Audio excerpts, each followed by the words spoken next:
Welcome to Flourish. I'm Diane Planidin, and you're in the right place if you're ready to create an inspired life. And we do so by working on our own personal development so we can be strong for those we love and mentor. Today, we have a very special guest, the one and only Sarah Peyton, certified trainer of nonviolent communication and neuroscience educator. She integrates brain science and uses resonant language to heal personal and collective trauma with exquisite gentleness. Sarah is a sought-after expert who brings neuroscience expertise together with depth work, self-compassion, and transformative potential of language.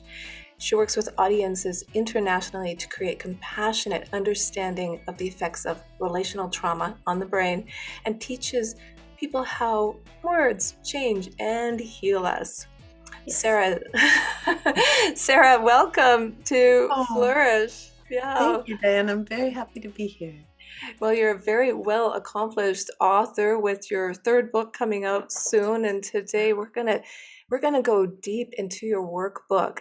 It is called your Resonant Self Workbook, from Self-Sabotage to Self-Care. Wow, Sarah, you have been highly praised for navigating this trauma and addiction world, from healing others and giving them personal freedom. Let's take a journey through this relational neuroscience. And, everybody who's hearing this, listening, watching this workbook, I tell you, it's a work of art. It's a must-have for anyone out there needing the warmth and alignment to set you back on course. So welcome, Sarah, and tell us what brought this whole evolvement of the resonant self. Like, what led you to, you did the book, and then you created this fantastic workbook. What led you to creating this for self-understanding and self-warmth? Well, I wrote the first book, Your Resonant Self, which has all kinds of wonderful guided meditations to take you into self-warmth and self-resonance. And I was traveling all over the world at that time, pre-COVID. Now I travel all over the world by Zoom. But I was physically out there in the world, and people were going, okay, this is all well and good, what you're teaching, but I can't do it. And I was like, this has to make sense. This has to make sense from a brain perspective. So I started to think about, how does our self-sabotage make sense? If we're thinking about our lives as being very, very sort of crafted by our early experiences, how would it make sense that I would not be able to have self-worth for myself? And I started to think about contracts and the ways that we contract with ourselves to do things if there's been trauma. And I started to ask people, is it possible that you've made an agreement with yourself not to have warmth for yourself under any circumstances, in order to, and I was just like going, what could it be? In order to make your mom right, in order to decrease the burden that you placed on your family system, in order to be in integrity with God sometimes too. Like, how are we trying to be in integrity when we're harsh with ourselves or cruel with ourselves? And that takes us into all kinds of considerations and explorations. Those contracts, I tell you, it's the first time I ever heard about how we make these contracts with ourselves. And how you've laid out the book, the workbook. I love the structure, the stories, the questionnaires, the guided meditations, discussions. I mean, I could really hear your voice as I read through it. Tell us, what does it really mean to be your resonant self? What it really means is that we begin to understand. I was driving yesterday and I was thinking, everybody needs to understand that we all have all of the equipment we need for self-warmth. It's in there. It's just waiting to be used. It's like there are kind of neural tracts that are there that are for self-understanding and making sense of ourselves. When we're raised by understanding moms, understanding warm moms, and they don't have to be female people, they can be any gender people, but the mothering person, uh, when we're raised by that kind of a person, we don't even realize that we've created a flow of self-warmth. It's just like our birthright. We're just like, ah, of course, I am warm with myself. That's how I walk through the world. But when our moms have suffered trauma, or when we've lost our moms early, or if they've had postpartum depression or struggle with addiction, then one of the things that can happen is that we don't get to import that warmth and understanding. And we don't make sense to ourselves because, in order to make sense to ourselves, we kind of have to have made sense to somebody else. That's the most efficient way for it to happen. Sometimes we're complex humans. We find our way to self understanding through books, which is one of the things I hope my book will do, but also, through connection with nature, companion animals. When we're little, we might have like a really good teddy bear who understands us. And they kind of can help us negotiate around there not being understanding people. But understanding people kind of are really good for our brains. It's a direct, we don't have to negotiate with that at all. It just like is a direct download. Yeah, that's actually an excellent way of putting it because the human nature is just fascinating and neuroscience is expanding on it exponentially, which is, I think, really good for all humankind. But you really dove into a lot of good neuroscience in this workbook, and I love how you started the chapter one.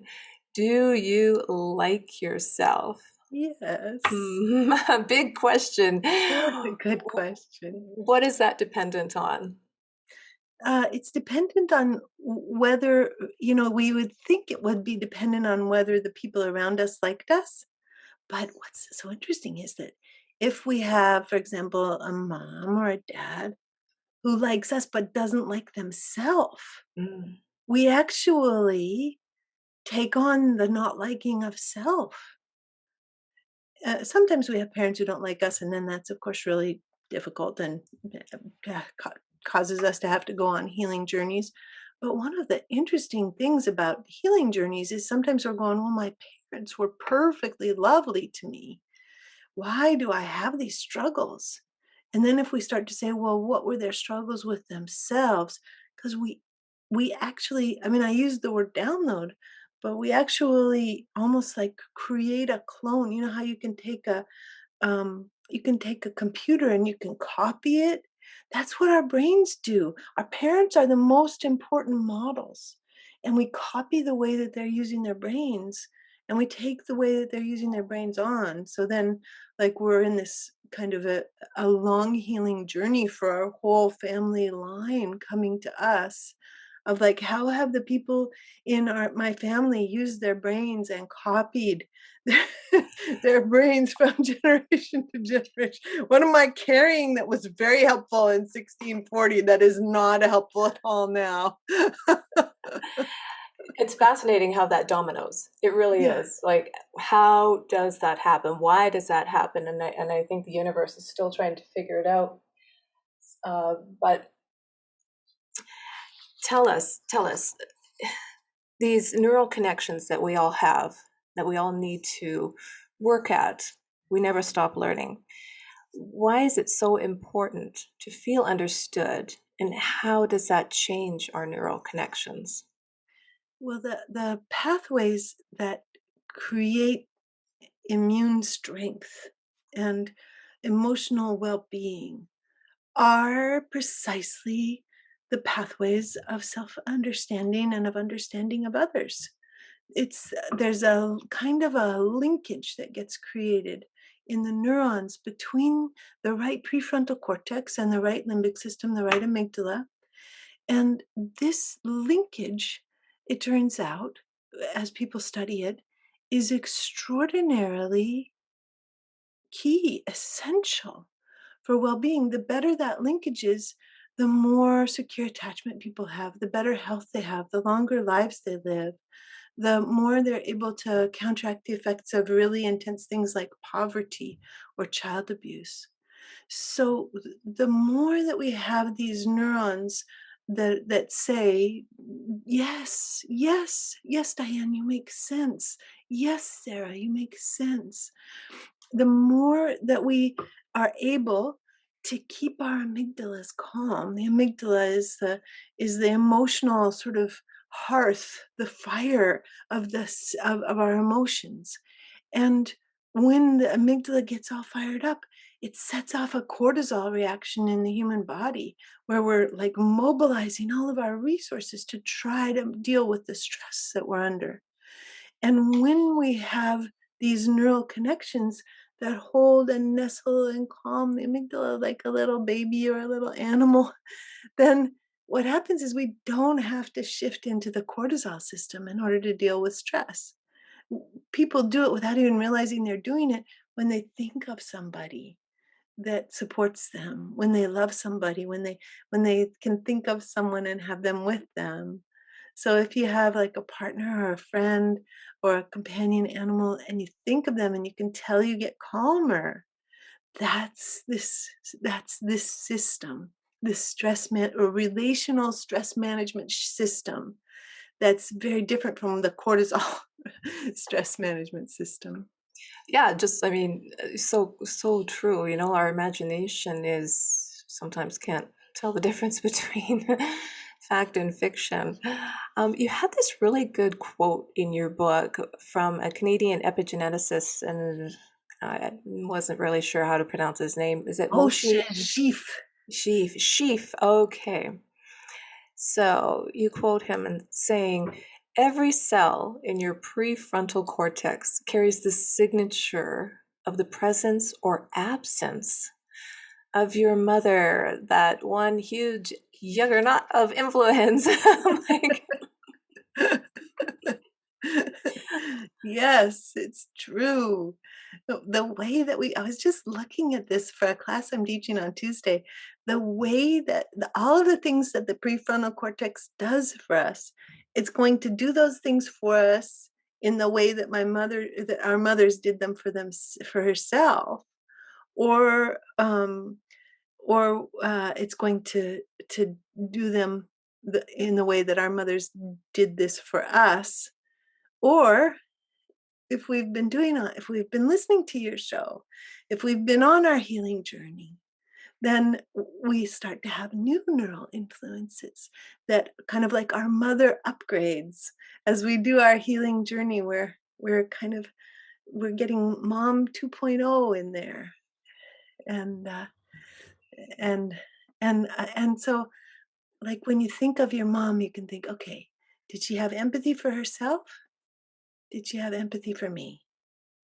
There has to be a yes, yes, in order for that part of the prefrontal cortex to do a good job for us. Did did our Was our mom able to manage her fear? Was she ruled by fear, or was she really doing okay with fear? Was she okay with cortisol? Was she okay with us? Was she okay for herself? These are the kinds of questions we can begin to ask that start to reveal some of the secrets that are embedded in these neural connections and the way that we try to take care of ourselves or are unable to take care of ourselves. wow, that's fascinating. You know, and I like that leveling up analogy, a mom 2.0. Yeah. But the yes, yes connection is important, isn't it? And in order to reframe things. Yeah. So let's dive into the nuts and bolts of healing from trauma and how that healing connects us to those new levels of unconscious contracts. When we're healing from trauma, one of the things we need to know is that we're having intrusive memories because the amygdala, which is that emotional fire center of the brain, has no sense of time. It doesn't have any time stamping devices at all.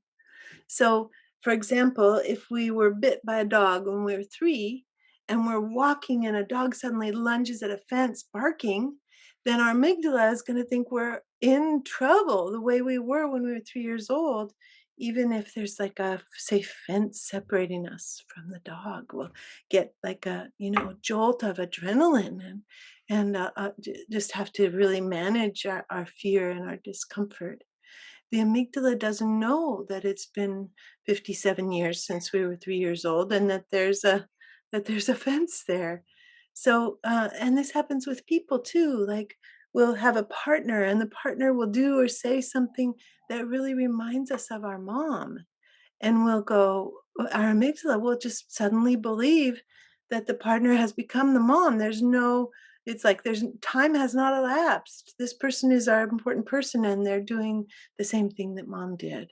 So the amygdala doesn't know that time has passed. And when we have intrusive memories, it's the amygdala saying, here's a memory that has not been completely processed for me. And so part of what we do with this particular approach to working with trauma, there are many approaches to working with trauma. I often think of it as an orange. You know how there's the white stuff that's around the orange, and you peel the orange and then you open the orange and there's that core of white stuff that's in the middle. I often think of trauma healing as the core of stuff in the middle of the orange, and all of the different sections of the orange have their own way of getting there. Like, you can go that path through Sarah Peyton's work with your resonant self. You can walk that path with Peter Levine's somatic experiencing. You can go on that path with EMDR. You can go on that path with other somatic types of work. You can go that path with traditional talk therapy. You can do it with CBT. You can do it with so there's all different ways of getting to that central healing place. And the way that I love to work, and that has some wonderful research that shows its efficacy, is to do what I call time traveling. So we time travel to the part of ourself that lived through the difficult event.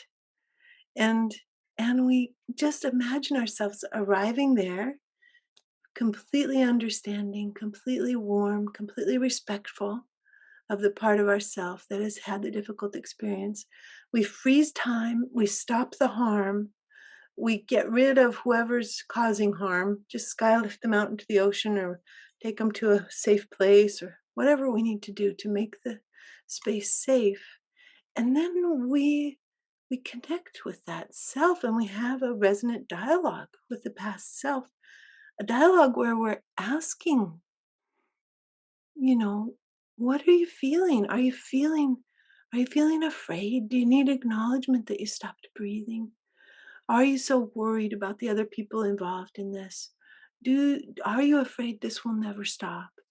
Just all kinds of questions that let the past self say yes or no, and give us a little more information about how their body's doing, so that we can hold this emotional experience and allow it to unfold and find the emerging truths and find any unconscious contracts that are kind of hanging out in here.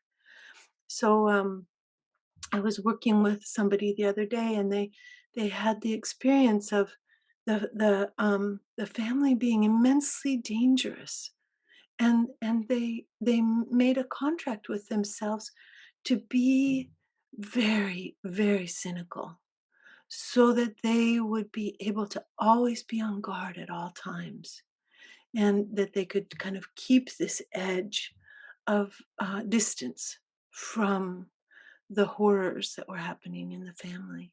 So they had this agreement with themselves to be cynical, to be distant, to be apart from what was going on in order to survive it. And did they still want the vow? When it got down to it, they're like, no, this is not a contract that I need anymore.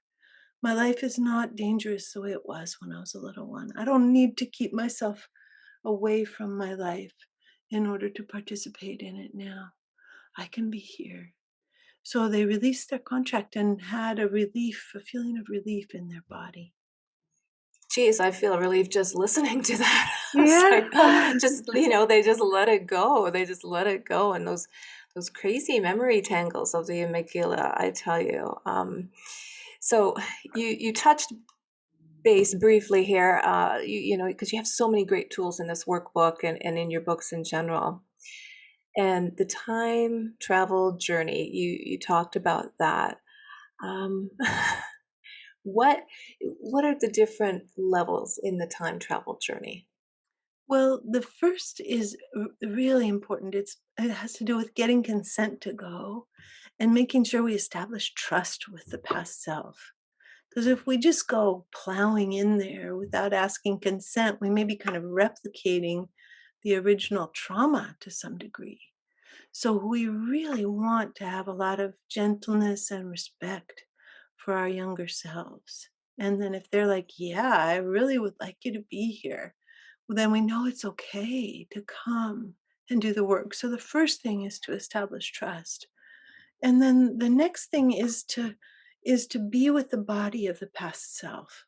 And sometimes people feel the bodies of their past self.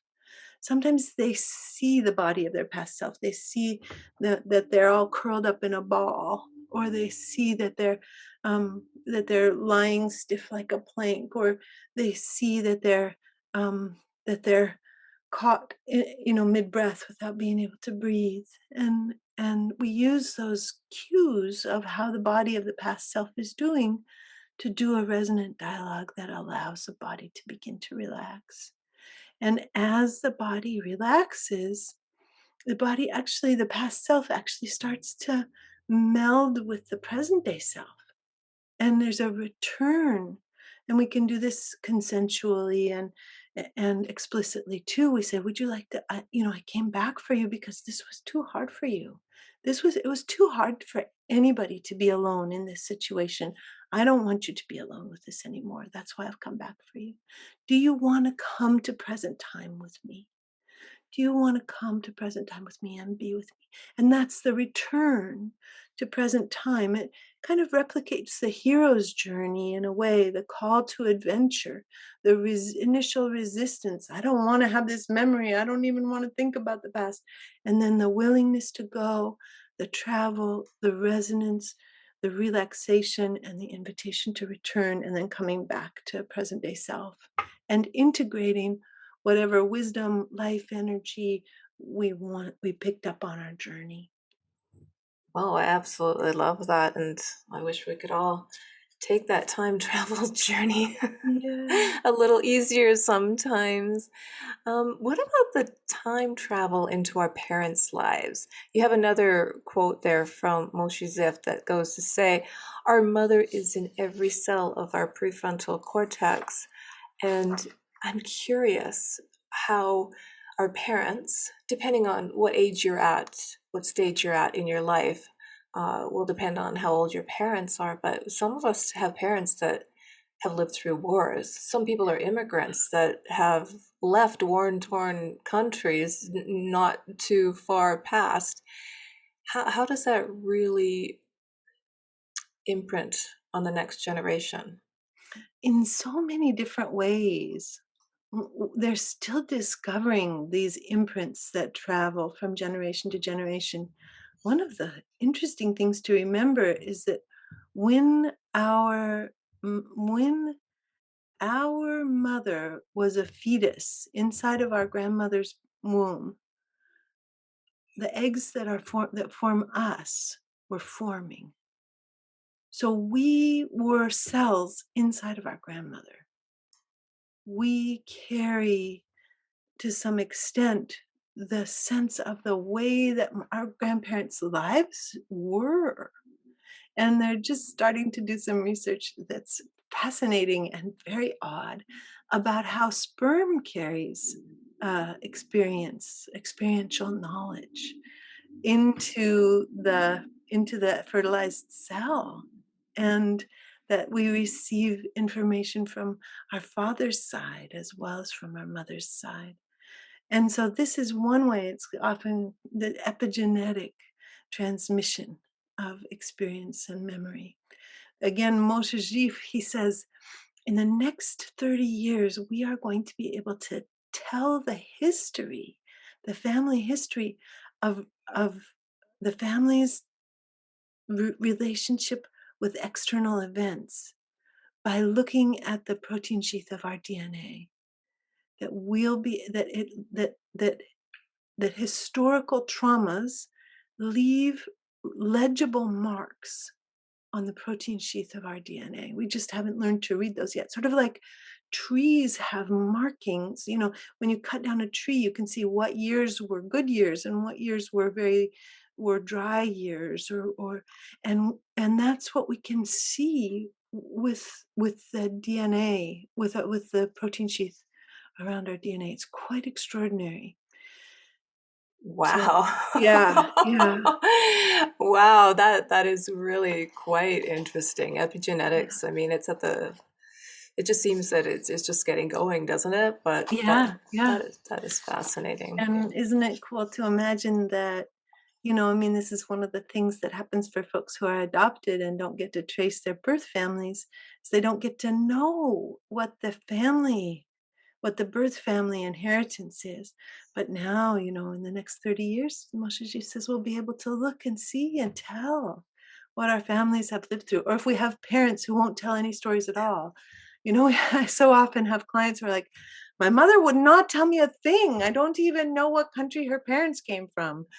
And so that the ability to begin to it's our inheritance, it's our heritage. It's really wonderful for us to be able to know and have warmth for our ancestors and integrate them.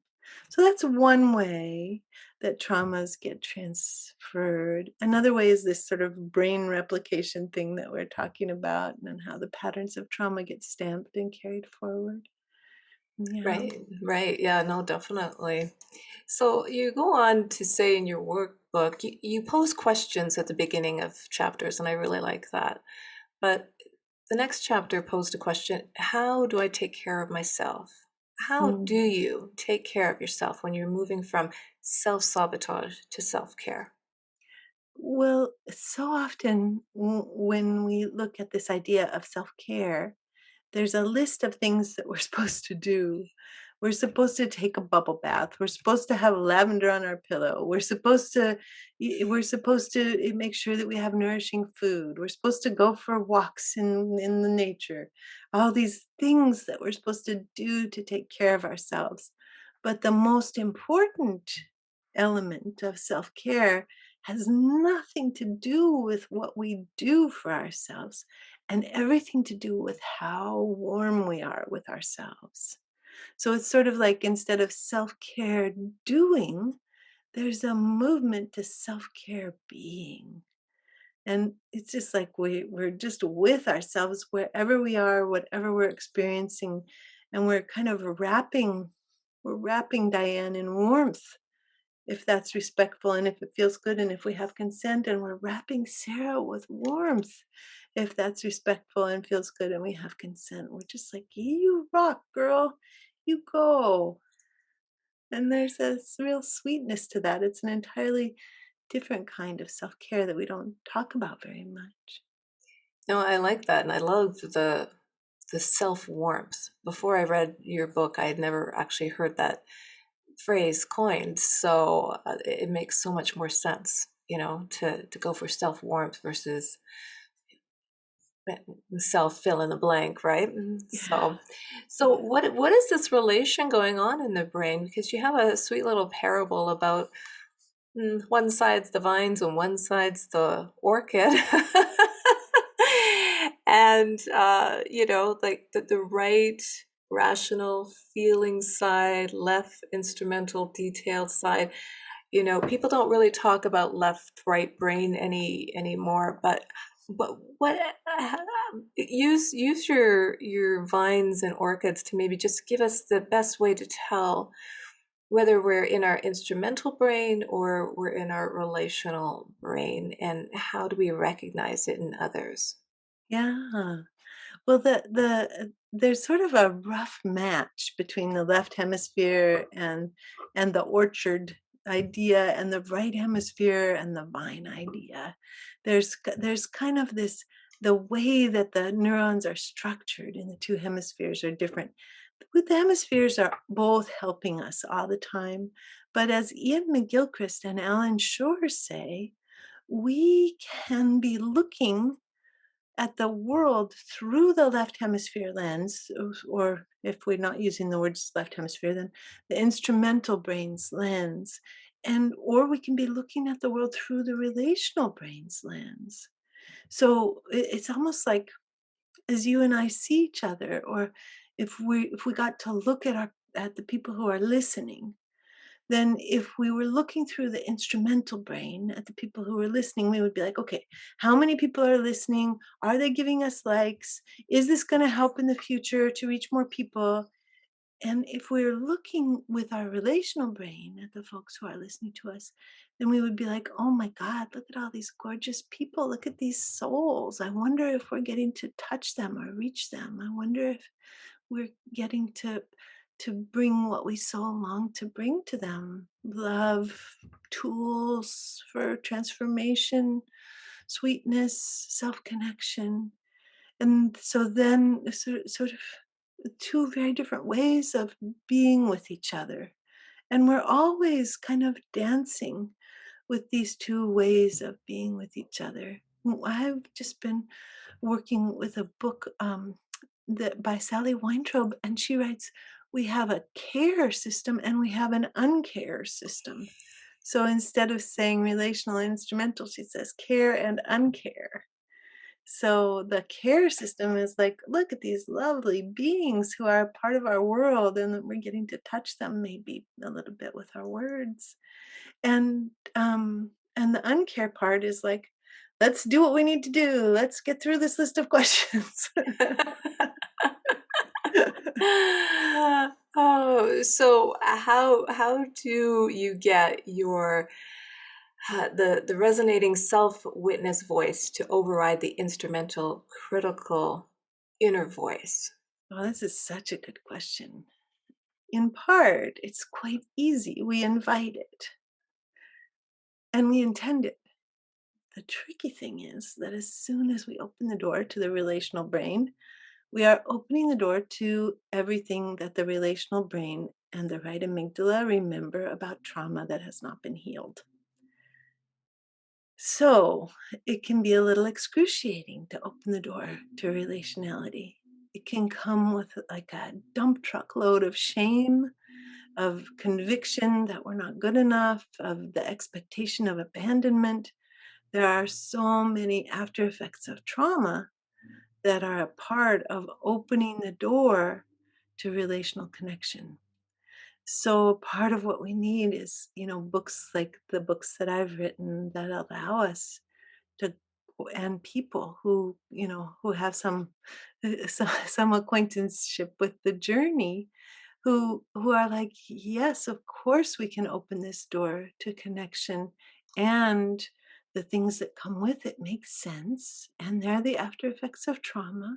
And of course shame comes when we try to reach out, and we get to hold that with warmth and do time travel and double check for unconscious contracts and find our way to a richer life that's more filled with meaning. No, absolutely, absolutely. So shame has been talked about quite a bit in the last few years, and there's been quite a few famous books, talks, etc. that's been out there.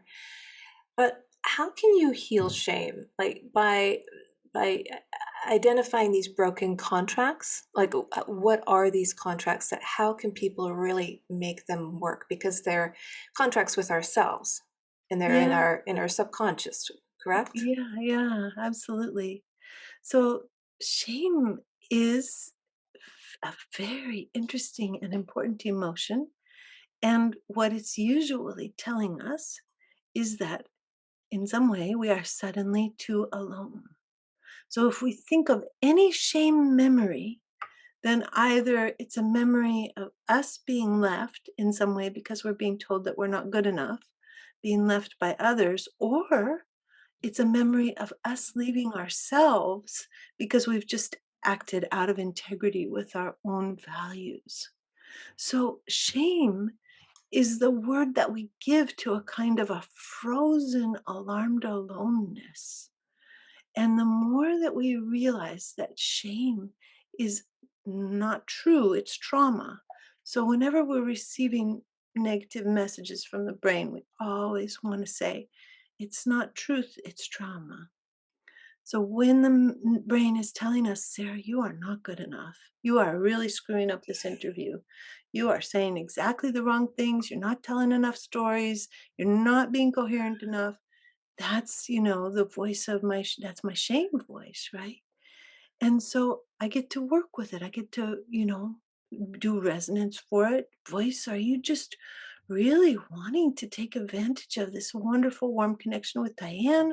Are you wanting to be able to reach these lovely people who are listening? Are you worried it's not happening? Do you need some acknowledgement that sometimes what you want to do and what you're able to do are a little bit farther apart than you enjoy. Just, being kind with that voice is a very first step, and it's very interesting. And then the next step is like, do I have a contract to beat myself up in order to be better? I, Sarah, solemnly swear to my essential self that I will judge and analyze and criticize myself relentlessly in order to improve my performance and do better. And then, no matter the cost to myself, and then we get to say, Sarah, do you really want to keep that vow? That might have been a good vow for when you were little, but it's a little exhausting now. And then I might say, no, I don't want to keep this vow anymore. Sarah, I release you from this vow. I revoke this contract. And instead, and this is a very important part of the release, is the blessing. What will we do instead of this? Maybe the blessing is when you get scared that you're not doing a very good job.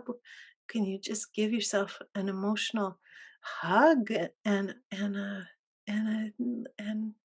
let yourself breathe and know that you're accompanied and that you're not alone, which is a direct antidote to shame, because shame is all about being left alone.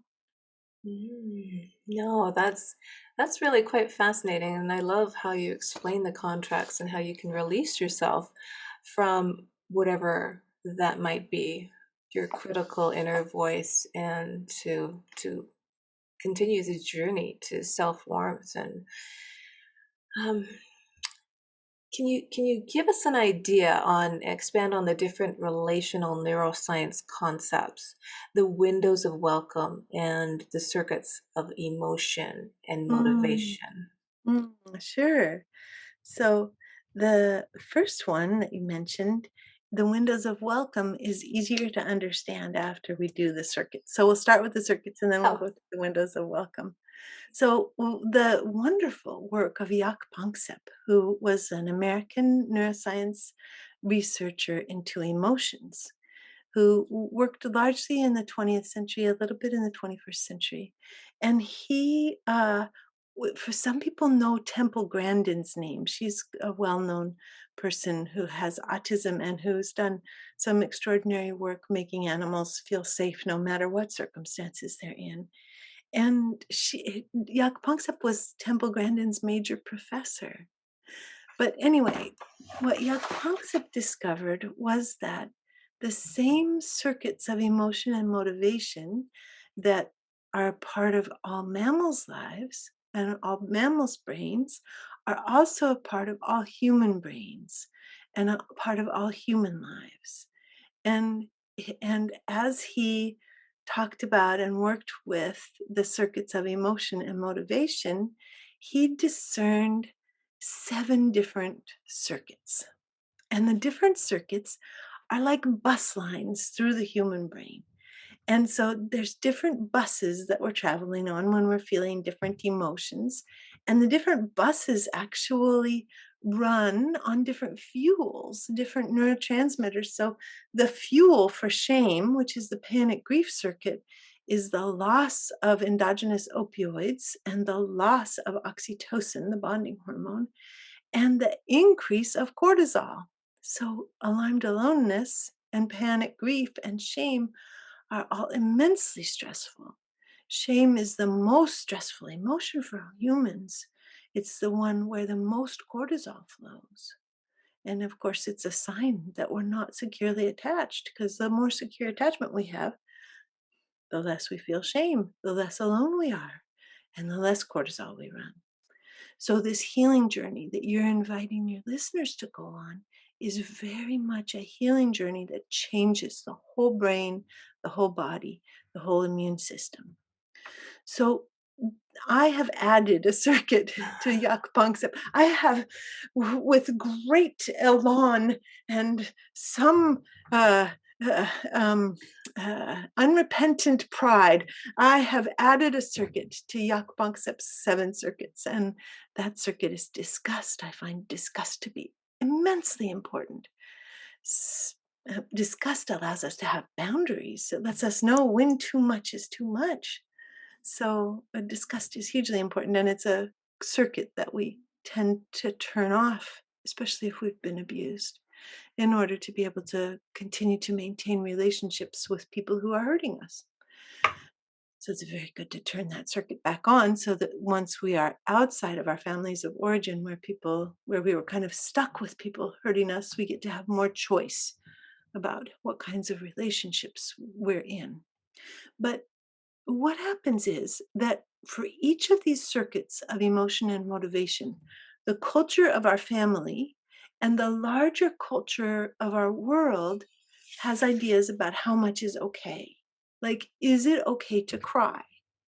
If you're a woman in the United States and in Canada, it's more okay to cry than if you're a man assigned male at birth in the United States. There's like, if you're a man, you can be angry more than if you're a woman. If you're a woman and you're angry, you get called shrill, or you get called a shrew. And so there's like this incredible balancing act for women who are appearing as public figures in the United States, because there's a limited window of welcome for anger. And anger is a part of our life energy. It's a life serving capacity for a protective force. So if we're not allowed to show anger, then we're having to turn down our whole life energy across the board in order to be able to be acceptable in our public spaces. So when there are windows of welcome that we have for each of the circuits, we can be like rabidly curious in some cultures, and in some cultures curiosity is not okay at all. That's the seeking circuit. In some cultures and some families, we can be really playful. In some cultures and some families, it's not okay to be playful. Men are not supposed to show that they're afraid. That's a very small window of welcome for fear for men in many, many cultures. And if you're a woman, then you can have a little bit, you can show a little bit more fear culturally. So it's very interesting. It's a whole world of like, how much can we do of what? How Right. is it to Well, hear this, Diane? yeah, no, you make some amazing aha moment breakthrough points here, because the cultural differences, how you're raised, just from tradition and what's expected of the different genders, and how how you can reveal yourself to the world. It's really quite diverse across our globe, and I'm really glad you talked about those windows of welcome in such detail, because I feel that it might be a root of some people's anxiety, how they, you have five contracts of anxiety, Yeah. and which leads to frustration. And so how does this resonant language be your best medicine in those five different contracts? Jaak Panksepp again identified that when mammals feel anxiety, we don't know which circuit it's on. It could be on the panic grief circuit, and it could be on the fear circuit. We most often culturally think that our anxiety means that we're afraid of something, not realizing that we can be anxious when we're lonely, or we can be anxious when we've lost a person. Then there can be a tremendous sense of anxiety. Oh, so, so one of the ways to work with anxiety is to begin to identify which circuit it's on. And our resonant language can often help us begin to identify which circuits it's on.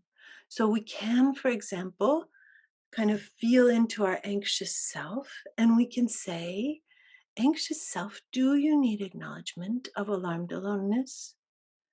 And then we can see if there's a yes or a no.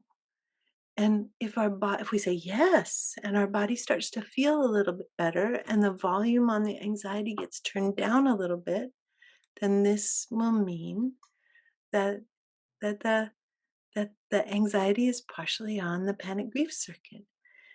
And if we say, alarmed self or anxious self, do you need acknowledgement of fear? And the the anxious self says, yes, yes, I'm very afraid. Yes, there are financial balls in the air that I'm afraid aren't going to come down in the right places. My uh, workplace is under threat. There's crumbling in the foundation of my home. Of course, I am afraid. And then we're starting to identify with our words as medicine, telling us kind of which direction to go in for resonance for the self with anxiety. So those are the two, that's the biggest and most important starting point for anxiety. Another another contract that can be at play in anxiety is almost a cellular contract, because if we're ill, or if we're sick, or if our system is out of balance, it disrupts the endocannabinoid system. And when the endocannabinoid system is disrupted, it's speaking to a disruption in the homeostasis of the entire body. So that's the third thing to say, I feel anxious. Am I really healthy? Is everything really balanced? Then the fourth thing is, am I being torn between two authorities?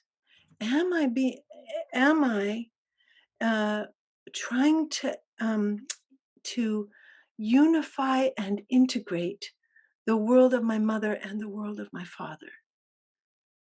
For example, like on a cellular level, am I being disrupted by these pulls between two very important people? Or was I raised in a religion that is counter to the prevailing world? Am I torn between the authority of my childhood religion and the authority of whatever the news services and dominant cultures sources are that I'm in relationship with? These things can create a very deep anxiety for the body. And then there are other minor anxieties that can come with disruptions of the other circuits. So, for example, if there's a disruption of the disgust circuit, there can be a feeling of anxiousness. Or if there's a disruption of the rage circuit, there can be anxiety. So but that's much less often. The most common places that people work with anxiety very beneficially is in this question of, is it panic grief or is it fear? Because I've always thought it was fear, but actually what happens when I acknowledge alarmed aloneness? Wow, that's quite actually fascinating that there's so many different levels of anxiety that we can go put ourselves through. And I'm glad you added disgust to the big picture in the in the circuits of emotion and motivation, because I feel that when you're disgusted about something, it can work for you or against you. You can get angry and use that anger for, powering through, or so how do you embrace the power of anger, the wisdom of anger, and in dealing with these different levels? Well, I mentioned a little bit earlier that if women are told that they are not supposed to display any anger in public, they have to, figure out how to get all their life energy turned down. What Yak Panksepp says is he says that there's no way to just selectively turn down our rage. That the only way that people have found to control rage medically is by uh, sort of numbing the whole system out. And this is a really interesting piece of being a mammal, a puzzle piece of being a mammal, is that we need our anger and we need our rage. And we need to be capable of taking protective action and using protective use of force and advocating for injustice to be resolved or for the planetary global climate crisis to have significant action taken. We are um, handicapped. We are diminished without access to the life-serving quality of rage. But anger and rage are often linked for people with trauma, and people often have contracts not to allow themselves to be angry because they've seen anger hurt people and they don't want to hurt anybody. So they'll do what they can to create a sense of um, of safety from that rage or anger, and uh, and so once we begin to release the contracts that have the anger bound, and we start to understand and differentiate harmful anger from life-serving anger, then what we start to discover is the most extraordinary thing, which is that when our anger is linked with our love, it's much more manageable. So when we get really angry, if we figure out what we love that's fueling that anger, do we love our own life? Do we love fairness? Do we love justice? Do we love for children to be safe? Do we love for people who are in domestic violence situations to be able to get out safely?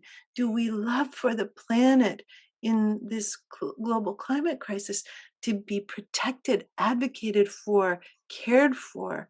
I mean, these things, as we link them, allow us to have nuance and careful expression of intense, life serving, and protective rage.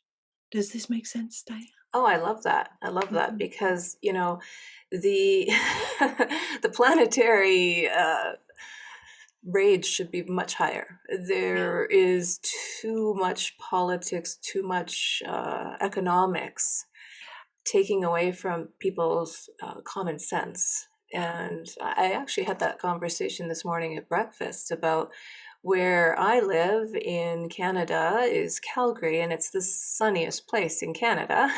And we don't have any solar fields. We have Oh, oil fields. And I'm not saying anything against oil fields because we all like to travel in planes, yeah, etc. yeah, So it is a necessary evil that is not going to go away anytime soon. right. However, people aren't getting angry enough for the betterment Yeah, of change fast enough, yeah, you yeah, know. And I think I saw a documentary by David Attenborough. He said, "Oh, don't worry about the planet; it'll shake us off." so, so we're the only people who are doomed here, not the planet. I don't know. It was something to that effect, but I see your point, and it's so valid, and but the next section in your workbook goes on to say when people are under a high level of stress, and maybe this is related to it or not, but they become immobilized. oh, yeah, So how I like how you use this to expand on the effect of the nervous system, how it fight, flight, or freeze response. but immobilized is a much better terminology. So tell us the difference between being immobilized from being disassociated. Yeah. Oh, what a great question. Such a tender question for all of us who have experienced dissociation. This is the work of Stephen Porges, who wrote a book called Polyvagal Theory, and he has, but that's a hard book to read. So I much prefer to recommend the book by Deb Dana about polyvagal theory and therapy. She's a wonderful book, a wonderful speaker. And what Stephen Porges has discovered is that what we traditionally called freeze is a state of extreme slowness of the nervous system. So, like right now, you and I, Diane, if we feel safe and warm with each other, our nervous systems are traveling at a rate of 120 meters per second. We're getting lots of information from our bodies about how each other are doing, from our facial expressions. We're able to see each other.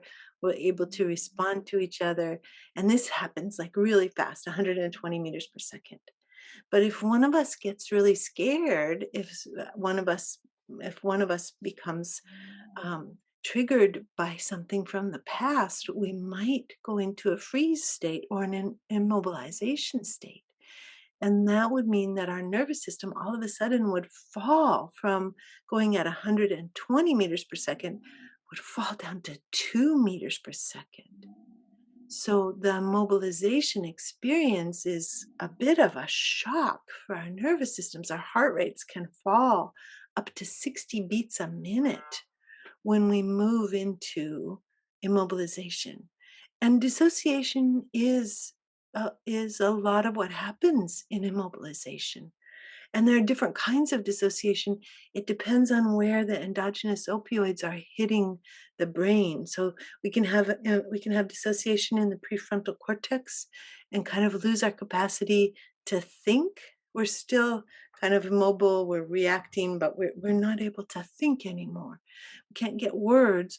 Or sometimes the endogenous opioids hit the brainstem, and when they hit the brainstem, then we get this different kind of dissociation, which is the one where we leave our bodies, or we have a sense of like being really floaty. It's not just about not being able to have cognition, it's like a full body experience of not quite being in the body anymore.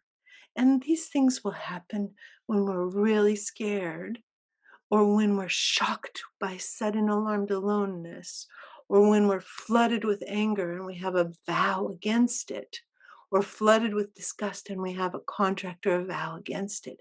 And we're just like, it's like we've blown our fuses, and it's, and then there we are at 2 meters per second with all these endogenous opioids floating around, and we're just going, whoa, I'm not coping. I'm not in my body. I can't feel my feet on the floor. So, this is the way that dissociation works for us. It's trying to take care of us. Sometimes we get tired of it, but it's really trying to save us.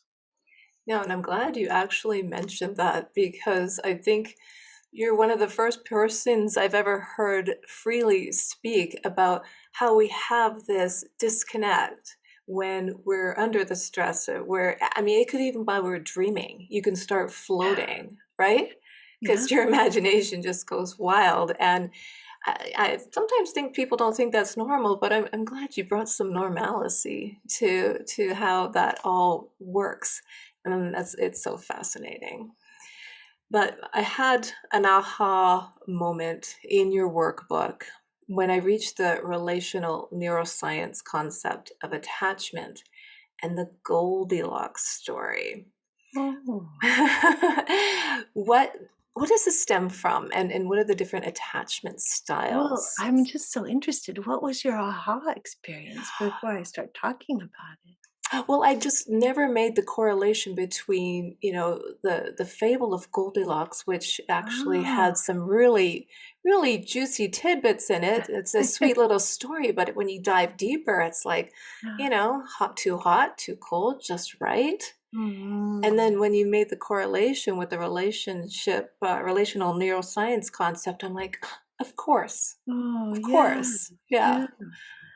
Yeah, I always before I started to discover, the world of attachment, I was always like, "What is the point of the Goldilocks story?" And then I discovered, attachment, and I was like, "Oh, there's a big point to the Goldilocks story." So, what happens with attachment is that the way that we're using our brains to look through the instrumental lens, or the way we're using our brains to look through the relational lens at our children or at our partners, determines how their nervous systems respond to us. So, if we're a mom and we're seeing our child and ourselves as functions, like, okay, I need to change the baby. I need to feed the baby. I need to change the baby. The baby needs a nap.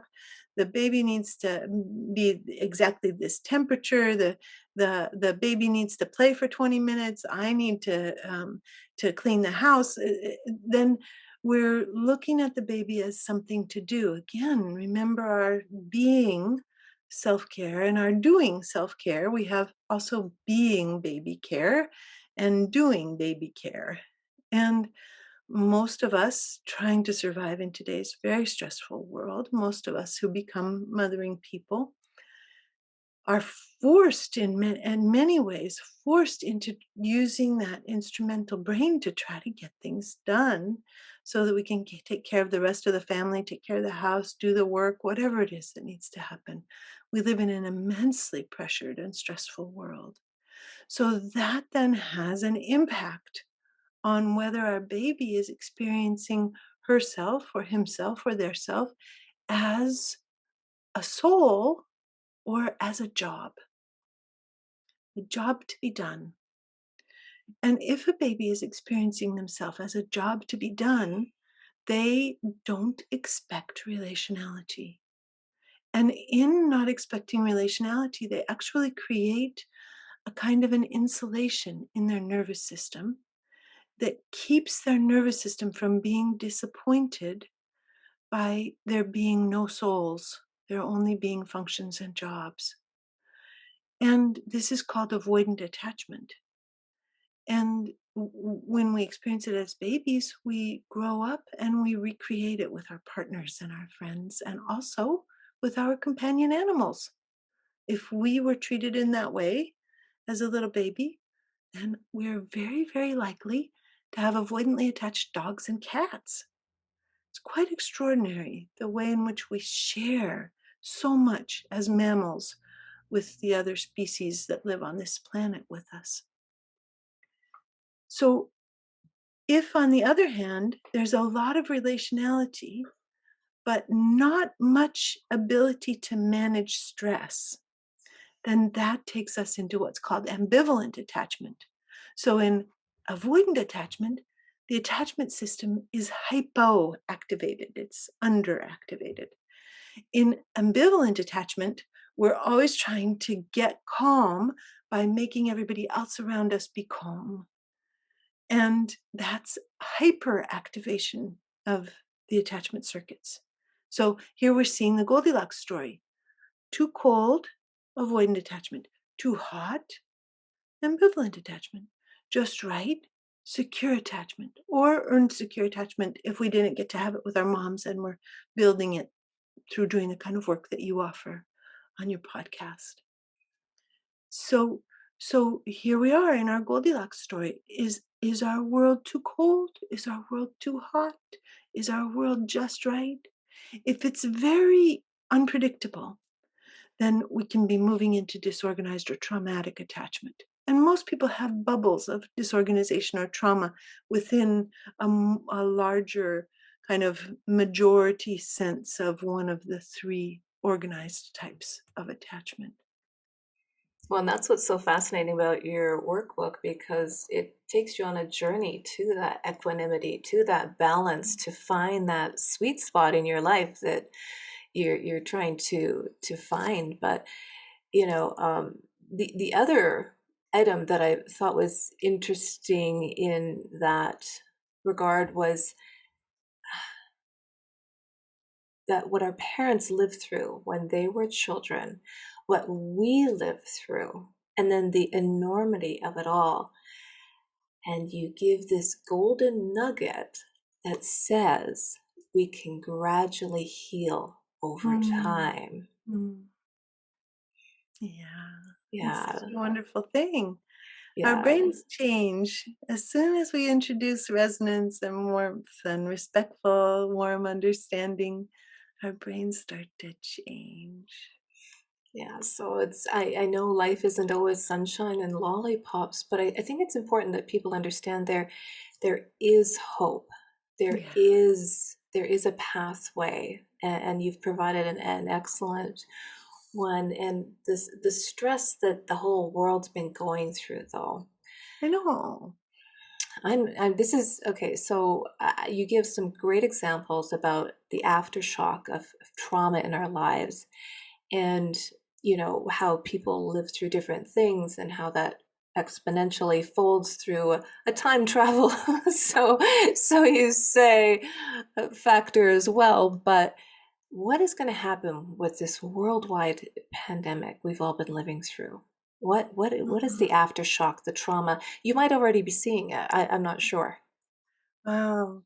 Um, I think there's there's a movement into a kind of avoidance that we've all had to try to make it with less relational connection than we've been used to, which always takes people into insulating their nervous systems.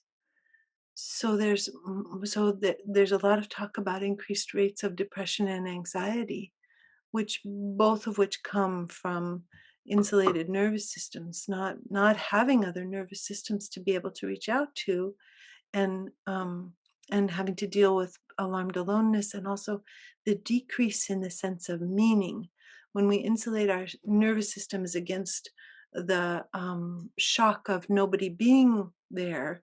We're also insulating our nervous systems against the highs of life, the meaningful experiences of life, the beauty of life, the the um, the wonders, the awe that is a part of being alive on this planet.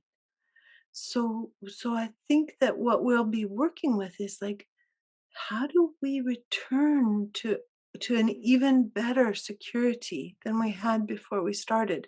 How do we name what's happened with truth and compassion so that we can move into earned secure attachment with ourselves and with others? Right. Well, I'm a little bit worried about the long-term effects this is going to have on the next generation. You know, No, yes, the young yes. children. I mean, the what type of effect do you think it'll have on their brains, their development, their ambition? How they perceive the world to be. Yeah, what a good question.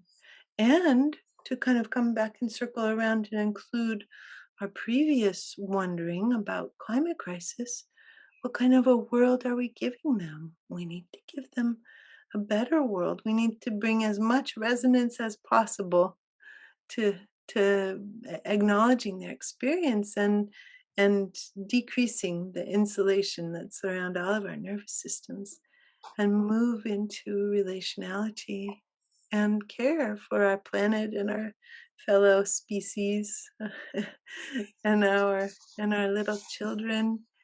Yes, I'm very interested in what this effect will have, and how they'll do, and how resonance can help them. Resonance probably can help them because I'm hearing of more and more cases of depression. And honestly, when Mm. I was growing up, I don't remember anybody being depressed, but nobody ever talked about it. So Yeah. tell us, what are the two flavors of depression, and what's the journey with the self-warmth meditations? So, what is the journey out of this depression, the two flavors? Well, what Panksepp tells us is that that depression comes from a blockage of the seeking circuit. So it totally makes sense that for everybody who the pandemic has blocked, or for everybody who the global climate crisis is blocking, that there's an impact on the seeking circuit and on our sense of hope and agency. And so part of the recovery from depression is warm accompaniment of the self.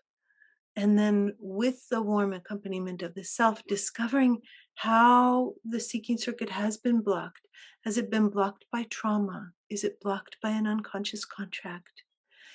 Does it just need more accompaniment?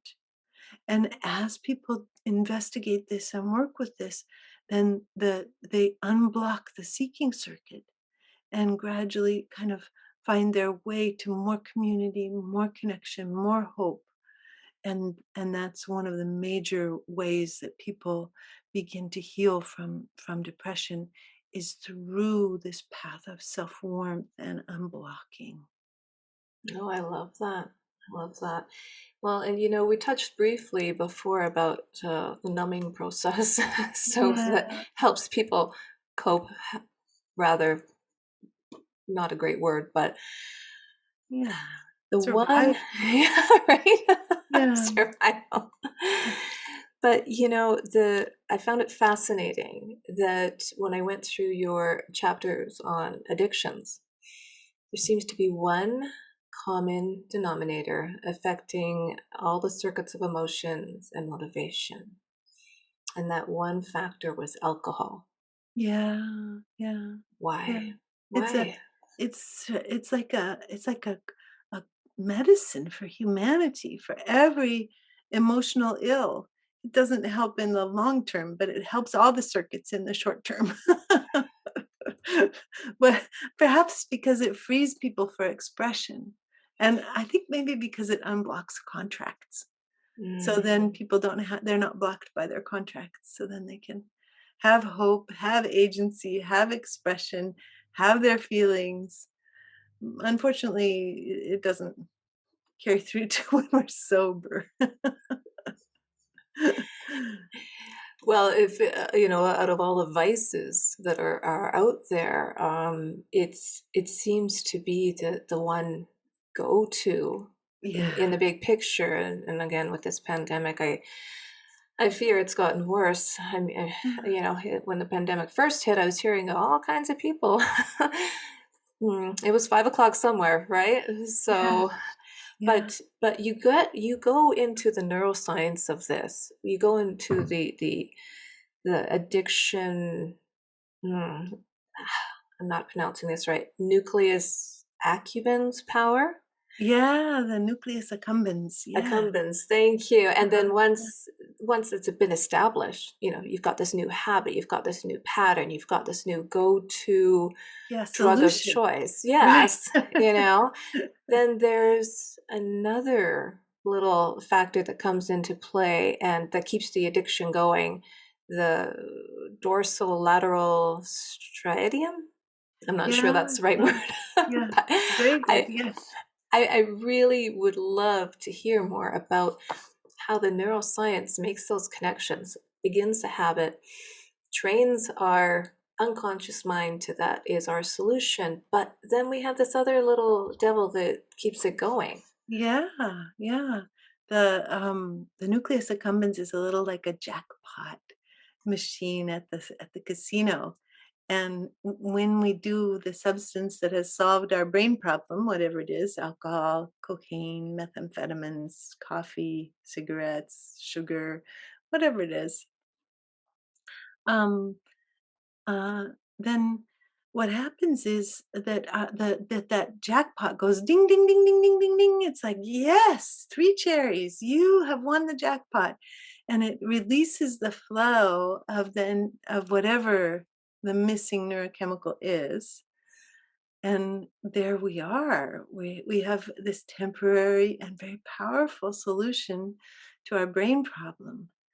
And then the whole dorsal striatum, the entire sort of complex of brain areas get involved to create a flow of dopamine so that we're always searching, searching, searching for our addiction.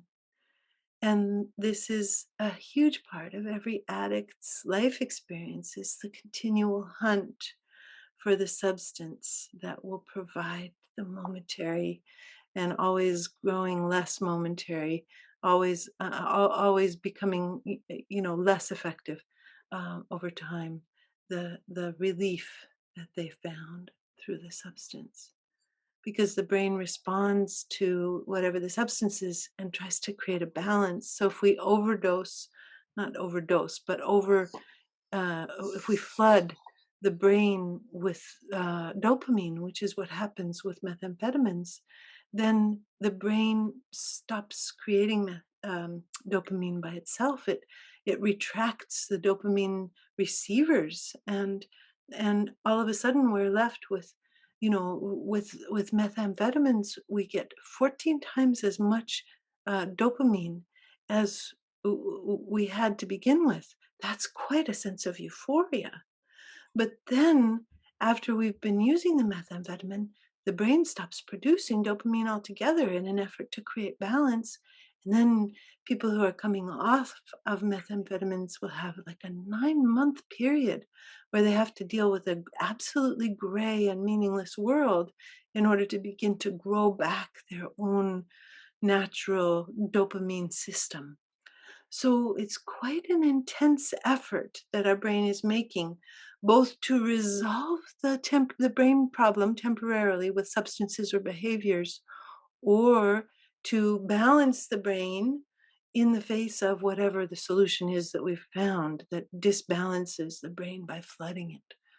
So it's quite a complex experience, the experience of being addicted. And we need a lot of right hemisphere resonance and care in order to be able to kind of not have to live in the addicted part of the brain, because there are other parts of the brain that provide antidotes and different ways of living that we can kind of move into in our sobriety processes. But it's got quite a lot of gravitational pull, the addiction process. I had no idea it was actually so damaging. I don't know, obviously, enough about Yeah. methamphetamines and things like that, but the damage to our neurons, it Oh, sounds frightening, to be honest. yeah. So how do we cultivate this permaculture garden of our minds to dissolve these negative contracts, to release them and create the positive counterpart, a positive contract with ourselves, Mm. Well, that's what the whole workbook is. It's the right? journey that lets you do that. Yeah, just gently, gently takes you through. There's right now, in the fall of 2021, sort of moving into winter of 2021, there's a class starting that goes for a whole year that takes people through the workbook if you want to have community to go with it, go through it with, and so we just try to if you go to my website sarahpeyton.com, there are free meditations for download, and and all kinds of resources and classes and recordings and the other books. Yeah, how fantastic. I had no idea you were doing that. So that is excellent timing for anybody who's listening to this. You got to Yeah. jump on your website and sign up. Sign up right away. Yeah, yeah, get to do the exercises with somebody else. Yeah, no, I absolutely love that. And I love that, the people can use this workbook to get unconscious contacts to step up their joy, to Yeah. really reach a new level, right? Yes. I had a couple of more questions, and then we'll wrap things up because I think I've taken a lot of your time here today. But you mentioned shame earlier, and Yeah. I just was curious, why does that cause the largest cortisol spike of any other emotional experience for us humans? Because we are so exquisitely social. We long to be connected to one another. Our bodies are made for community and family and friendship. And we live in a world that has so much stress in it and so much trauma that's unhealed that it makes people unsafe often. So we have like this incredible drive for connection at the same time that connection is unsafe. And it's so stressful for our bodies. And when they are excluded or experience the messages of shame that they don't belong, then there's a terrible alarmed aloneness and then that spike of cortisol. that comes. It's the circuit that it's on. Wow. No, that is fascinating. You do have a little additional topic in your workbook called the false Bodavista vows. Is Bodhisattva, yeah. Yeah, yeah, those are really important because so many of us wanna be able to save the world. And when we were 8, 9 years old, we would all of a sudden realize that the world is really messed up and needs saving, but we're too little to take any real action. So we just dedicate our nervous systems to it. Like people have contracts, like, I will collect every abandoned soul and hold them in my heart in order to heal the world, no matter the cost to myself. Or people have vows, I swear to you, God, or you, the universe, that I will protect all abused children in order to keep them safe, no matter the cost to myself. And when people have these vows, they end up growing up to actually try to carry them out. You know, they're workaholics for nonprofit companies or organizations, or become social workers and get burned out, or try to become teachers and come up against the school system and discover that they can't reach the children because of the way, and it's a torture. It's torture. So it's very good to begin to kind of connect with the universe and say, universe, is this a good vow for me? And the universe will often say, this is not a good vow for you. I would love for you to contribute to my well-being and to the well-being of all the children on the planet, not at the cost of yourself, though. For you to do it with joy is what I want. Oh, I love that. I love Yeah. that. And do you have a favorite mantra that you live by? Well, I love the one that I mentioned earlier. It's not truth, it's trauma. That's a good one. It's Yeah. not truth, it's trauma. Yeah. That's just keep that in the back of your mind, Yeah. right? Just Yeah. and you've mentioned quite a few workings during their podcast. Is there someone out there, maybe it's a book, a movie, a quote, who's influenced you the most on your own journey? I think Bonnie Badenoch has really influenced me extraordinarily on my journey. She actually got the first book published. She wrote to Norton and said, this is a great book. You should publish it. But before that, I was studying with her extensively. She's the author of Being a Brainwise Therapist and The Heart of Trauma, both gorgeous, gorgeous books. And she's moved me extraordinarily. I think she's just changed my life in very foundational ways. Oh, I love that. I love that. Yeah. What is the imprint you want to leave in the world? Oh gosh, I would love I would love to leave an imprint of like self-warmth is possible. And we've all got all the equipment. We just need to know how to use it. It is possible. Well, Sarah, thank you so much for your precious time today. I really appreciate it. And I know our Oh, listeners around the world will appreciate hearing your words of wisdom.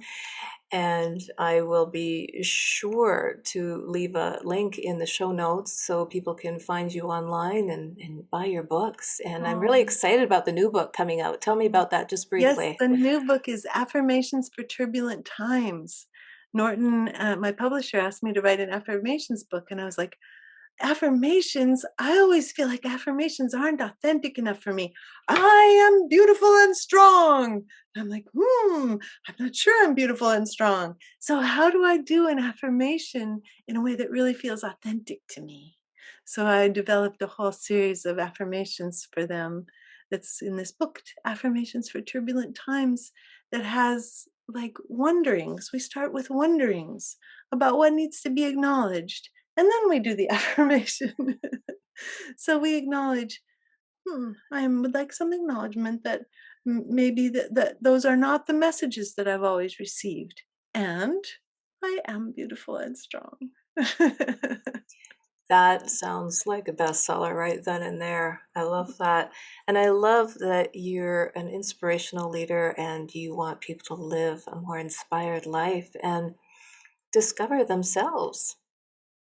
Is there any final tidbits you want to share with the audience before we let them Mm. go? Just gratitude to you, Diane. Gratitude for your work in the world. Gratitude to you for reaching people. Thank you so much. Oh, well, thank you. I appreciate that. And thank you for being on the Flourish Show today. Live a more inspired life.